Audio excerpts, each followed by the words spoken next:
విజయపురం అనే ఊరిలో ఒక జమీందారు ఉండేవారు. ఆయనకు 3 కొడుకులు. ఒకసారి ఆయన తన 3 కొడుకుల్ని పిలిచి, చూడండ్రా, నాకా వయసు పైబడింది, రోజులు బాగాలేవు. అందుకే ఆస్తిని మొత్తం సమభాగాలుగా చేసి ముందుగానే మీ 3 పేరున రాయించాను. కాని మన తాత ముత్తాతల కాలం నుండి వారసత్వంగా వస్తున్న విలువైన వజ్రపు ఉంగరాన్ని మాత్రం నా దగ్గరే ఉంచుకున్నాను. అలా ఎందుకు చేశానంటే, ఆఖరుకు నా దగ్గర మిగిలిన ఈ వజ్రపు ఉంగరాన్ని విభజించడం సాధ్యం కాదు కాబట్టి.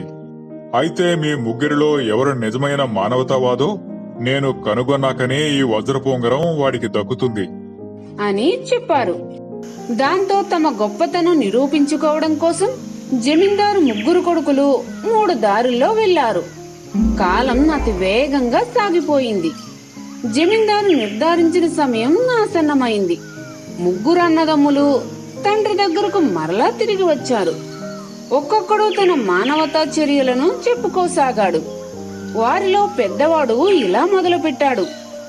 నాన్నగారు, ఒకరోజు నా దగ్గరకు ఒక అపరిచితుడు వచ్చాడు. తన ధనాన్ని అంతా నాకు అప్పగించి తను తిరిగి వచ్చేంత వరకు దాన్ని భద్రంగా ఉంచమని కోరాడు. నేను సరే అన్నాను. రాసి ఇచ్చిన పత్రంలా నా మాటను అతను స్వీకరించి వెళ్లిపోయాడు. కొన్ని రోజులయ్యాక అతను తిరిగి వచ్చి తన డబ్బుని ఇమ్మన్నాడు. నేను దానిని నా దగ్గరే ఉంచేసుకునేవాన్నే. కాని నిజమైన మానవతావాదిని కాబట్టి ఆ డబ్బు వడ్డీతో సహా కూడా చేర్చి అతనికి అప్పగించాను. కాబట్టి ఇప్పుడు మీరే చెప్పండి, ఆ వజ్రపు ఉంగరానికి నేను తగినవాన్నే కదా అన్నాడు. అప్పుడు అతడి తండ్రైన జమీందారు, కాని అబ్బాయి, లోకంలో అంతరాత్మ ఉండే వ్యక్తులు చేసినట్లే నువ్వు కూడా చేశావు అని సమాధానమిచ్చాడు. ఇక రెండో కొడుకు చెప్పడం ప్రారంభించాడు. నా సముద్రయానంలో వాన ఉరుములతో సహా పెను తుఫాను చెలరేగింది. ఆ సమయంలో వాడ పైభాగం మీద ఒంటరిగా నుంచున్న ఒక అమాయకుడు తూలి లోతైన సముద్రంలో పడిపోయాడు. అతడిని కాపాడాలని ఎవ్వరూ అనుకోలేదు. కాని నిజమైన మానవతావాదినైన నేను మాత్రం భయంకరంగా విజృంభించే కెరటాలలోకి దూకి ఆ అమాయకుడిని రక్షించాను. నాన్నగారు, ఇప్పుడు చెప్పండి, నేను యథార్థమైన మానవతావాదినే కదా అని అన్నాడు. దానికి అతడు తండ్రి, మంచి పనే చేశావు నాయనా. నీ జీవితాన్ని నీవు లక్ష్యపెట్టక తెగించావు. అది చాలా ఘనకార్యమే. కాని పీకిపంద కానివాడు ఎవరైనా సరే సరిగ్గా అలాగే చేసేవాడు అన్నాడు. ఇక ఆఖరి కొడుకు తన అనుభవాన్ని ఇలా చెప్పసాగాడు. నాన్నగారు, నేను గొర్రెల మందకు కాపరిగా ఉండేటప్పుడు చల్లని గాలి నా శత్రువుని నిద్రపుచ్చింది. ఆ సుఖ నిద్రలో ఏటవాలుగా ఉండే చోటుకు అతను దొర్లిపోయాడు. ఇంకా కొంచెం దొర్లి లోయలో పడితే అతను తప్పక చనిపోయేవాడే. కాని నేను అతన్ని క్రిందకు పడనివ్వలేదు. అతను నా శత్రువు అయినా అతన్ని లేపి విపత్తు నుండి రక్షించాను అని ముగించాడు. అప్పుడు అతడి తండ్రి గర్వంగా సంతోషిస్తూ, అబ్బాయి, నీవు అత్యంత ఘనమైన కార్యాన్ని చేశావు. శత్రుత్వాన్ని, పగను మనస్సు నుండి బహిష్కరించడానికి అత్యంత గొప్ప హృదయం అవసరం. నీవే నిజమైన మానవతావాదివి. నిస్సందేహంగా ఈ వజ్రపు ఉంగరం నీకే చెందాలి అని ఆ ఉంగరాన్ని తన చిన్న కొడుక్కి బహుకరించాడు జమీందారు. తండ్రి మాటల్లోని వాస్తవాన్ని గ్రహించిన మిగిలిన అన్నలిద్దరూ కూడా ఆ ఉంగరం తమ తమ్ముడికి దక్కడం సబబేనని అంగీకరిస్తూ వారు కూడా చాలా సంతోషించారు. ఒక అడవిలో 4 చిన్న పంది పిల్లలుండేవి. అవి ఎప్పుడూ అడవంతా కలిసిమెలిసి తిరుగుతూ చాలా స్నేహంగా ఉండేవి. అయితే ఈ మధ్య కాలంలో క్రూర జంతువులు ఎక్కువగా తిరుగుతున్నాయని తెలియడంతో రక్షణ కోసం అవి సొంత ఇల్లు నిర్మించుకోవాలని అనుకున్నాయి. అమ్మో, ఈ రోజుల్లో ఇల్లు కట్టడం అంటే మామూలు విషయం కాదు. బోలెడు శ్రమ, పైగా ఖర్చు. మీ కష్టాలేవో మీరు పడండి గాని నేను మాత్రం హాయిగా ఈ చెట్టు నీడనే ఉంటాను అన్నది మొదటి పందిపిల్ల. రెండో పందిపిల్ల ఏదో నామమాత్రంగా గడ్డితో తన ఇంటిని నిర్మించుకుంది. మూడో పందిపిల్ల కొద్దిగా కష్టపడి చెక్కతో తన ఇంటిని కట్టుకుంది. ఇక నాలుగో పందిపిల్ల మాత్రం చాలా శ్రమపడి ఎక్కువగా ఖర్చు పెట్టి ఇటుకలతో తన ఇంటిని గట్టిగా నిర్మించుకుంది. నాలుగోడు ఇంత కష్టపడి ఇల్లు కట్టుకున్నందుకు మొదటి మూడు నవ్వుకున్నాయి. అయినా నాలుగో పంది పిల్ల అదేమీ పట్టించుకోకుండా, మీరు నవ్వుకున్నా నాకేం పర్వాలేదు. నా ఇల్లు చాలా బలంగా ఉంది.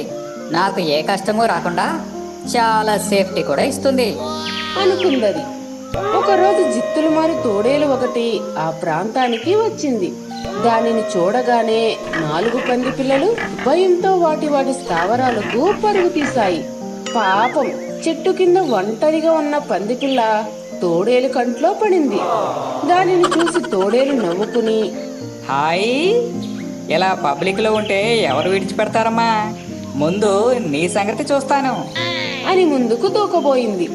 అది భయంతో గడ్డి ఇంట్లో ఉంటున్న తన మిత్రుని దగ్గరకు పరుగు తీసింది. ఓహో, ఇంట్లో దూరితే నిన్ను విడిచిపెడతాననుకున్నావా? నా గన్నతో ఇంటిని పేల్చేస్తా. నిన్ను, ఆ లోపల ఉన్న దాని సంగతి కూడా చూస్తా అని గన్తో ఇంటిని పేల్చేసింది. వెంటనే ఆ రెండు పంది పిల్లలు చెట్ట ఇంట్లో ఉంటున్న మరో మిత్రుని దగ్గరకు పరుగు తీశాయి. అరే, కాన్తోనే గేమ్సా? ఈ ఇంటిని కూడా నా గన్తో పేల్చేస్తున్నాను, చూసుకోండి అని ఆ తోడేలు చెక్క ఇంటిని పేల్చేసింది. దాంతో ఆ మూడు పంది పిల్లలు వేగంగా ఇటుకల ఇంట్లో ఉంటున్న నాలుగో మిత్రుని దగ్గరకు పరిగెత్తాయి. అరే, ఈ పంది పిల్లలకు ఏదో ఆటలా ఉందే. ఇదేమైనా బొమ్మ తుపాకీ అనుకుంటున్నారా? ఒకే దెబ్బకు నలుగురు అవుట్ అనుకుంటూ ఆ తోడేలు గన్తో ఆ ఇంటిని షూట్ చేసింది. అయితే ఆ ఇంటికేం కాలేదు. వాడి మొహం, వాడు ఏం చేసినా ఈ ఇంటి ఇటుక ముక్క కూడా పేకలేడు. మీరు ధైర్యంగా ఉండండి అని నాలుగో పంది పిల్ల మిగిలిన వాటికి భరోసా ఇచ్చింది. ఆ, ఈ ఇల్లు బ్రాండెడ్ ఇటుకలు సిమెంట్తో కట్టినట్టున్నారు. అయినా మిమ్మల్ని వదల బొమ్మాలి, వదలా అని మళ్ళీ మళ్ళీ కాల్చింది. అయినా ఆ ఇంటికేం కాలేదు. తోడేలు పడుతున్న కష్టం చూసి పంది పిల్లలు పడి పడి నవ్వుకున్నాయి. ఓరి నాయనోయ్, ఎంతకు ఇల్లు అయితే చెక్కు చెదరలేదు గాని గన్లో ఉన్న బుల్లెట్లన్నీ మాత్రం అయిపోయాయి. ఓయ్ పిల్లలు, మీ అదృష్టం బాగుంది, పోండి. అలాగే నా దురదృష్టం కూడా ఇంకా బాగుంది, నేను పోతా అనుకుని బాధగా వెనుదిరిగింది. తోడేలు అక్కడి నుండి వెళ్లిపోవడంతో నాలుగు పంది పిల్లలు ఆనందంతో ఎగిరి గంతేశాయి. ఆ తరువాత ఆ మూడు పంది పిల్లలు తమ తప్పును గ్రహించాయి.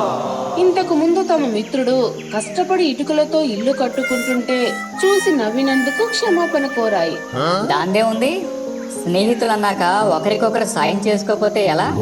ఇకపై అందరం ఆనందంగా ఇదే ఇంట్లో ఉందాం అన్నది నాలుగో పంది పిల్ల. ఈ కథలో నీతేమిటంటే, కష్టపడి పని చేయడం వల్ల ఫలితం ఉంటుంది. అలాగే నిజమైన స్నేహితులు అవసరమైన సమయంలో ఒకరికొకరు సహాయం చేసుకుంటారు. అనగనగా ఒక అడవి. ఆ అడవిలో ఒక తెలివైన మేకపిల్ల ఉండేది. అది ఒకసారి మంద నుండి తప్పిపోయింది. తన వాళ్ళ కోసం అడవంతా తిరిగింది. అయినా ఏ ఒక్కరూ కనిపించలేదు. చివరకు నీరసంగా ఒక చెట్టు కింద కూలబడింది. అప్పుడే అక్కడికి ఒక పులి వచ్చింది. మేకపిల్ల పులిని చూసింది. అయినా ఏం భయపడలేదు. దాని ధైర్యం చూసి పులికి ముచ్చటేసింది. మేకపిల్ల దగ్గరికెళ్ళి, ఏమోయ్, నేనంటే నీకేం భయం లేనట్టుంది? అంది పులి. చూసి భయపడేంత భయంకరంగా నీవేమీ లేవే. అంది మేకపిల్ల అమాయకంగా. ఆహా, మాటలు బాగానే మాట్లాడుతున్నావు. ఇంతకీ ఎక్కడి నుంచి వచ్చావేంటి? అని అడిగింది పులి. మందలో నుండి తప్పిపోయాను. మా వాళ్ళ కోసం వెతుకుతూ ఇక్కడికి వచ్చాను. మరి వెళ్తాను. బయలుదేరుతూ అంది మేకపిల్ల. ఓహో, ఎక్కడికి వెళ్ళేది? నన్ను తప్పించుకుని వెళ్ళడం నీ తరం కాదు. అంది పులి గాండ్రిస్తూ. కాదు కాదు, నేను వెళ్ళి తీరాలి అంటూ మేకపిల్ల కూడా అంతే గట్టిగా చెప్పింది. దాంతో పులి కాస్తంత శాంతించింది. సరే, నీవు తప్పకుండా వెళ్ళి తీరాలంటే నేను అడిగే ప్రశ్నకు సరైన సమాధానం చెప్పాలి. అంది పులి. మరి చెప్తే నా దారిని నన్ను వెళ్ళనిస్తావా? అడిగింది మేకపిల్ల. ఓ నిక్షేపంగా ఆ ప్రశ్న ఏంటంటే ఏవైనా 3 నిజాలు చెప్పు. అంది పులి. అయితే వినండి. నేను మా వాళ్ళ వద్దకు వెళ్ళి నేనొక పులిని చూశాను, అది నన్ను చంపకుండా వదిలేసింది అని చెప్తాను. వాళ్ళు నమ్మరు. ఇది మొదటి నిజం. ఇక రెండో నిజం, మీరు మీ స్నేహితుల దగ్గరికి వెళ్ళి నేనొక మేకపిల్లని చూశాను, దాన్ని నేను చంపకుండా వదిలేశాను అని చెబుతారు. వాళ్ళెవ్వరూ మీరు చెప్పింది నమ్మరు. ఇది రెండో నిజం అంది మేకపిల్ల. మరి 3వ నిజం ఏమిటో? అంటూ కుతూహలంగా అడిగింది పులి. ఎదురుగా నేనున్నా మీరు నింపాదిగా మాట్లాడుతూ కూర్చున్నారంటే ఇప్పుడు మీకు ఆకలేయట్లేదు. ఇదే మూడో నిజం అంది మేకపిల్ల. ఆ సమాధానం వింటూనే పులి పకపక నవ్వేసింది. నిజమేనోయ్, నీవు చెప్పింది అక్షరాల నిజం. నేను ఇంతకు ముందే కడుపు నిండా తిన్నాను, అందుకే ఆకలి లేదు. అబ్బో, ఏమో అనుకున్నాను గాని నువ్వు నిజంగా తెలివైన మేకపిల్లవే. నీ తెలివితేటలకు మెచ్చి నిన్ను వదిలేస్తున్నాను. పో, వెళ్ళిపో. అన్నదా పులి హాయిగా నవ్వుకుంటూ. తరువాత మేకపిల్ల అక్కడి నుండి సంతోషంగా వెళ్ళిపోయింది. ఫ్రెండ్స్, ఈ వీడియో మీకు నచ్చినట్లయితే లైక్ చేయండి, మీ ఫ్రెండ్స్ కు షేర్ చేయండి, తప్పనిసరిగా కామెంట్ చేయండి. అలాగే మా ఛానల్ సబ్స్క్రైబ్ చేసుకుని మాకు సపోర్ట్ చేయండి.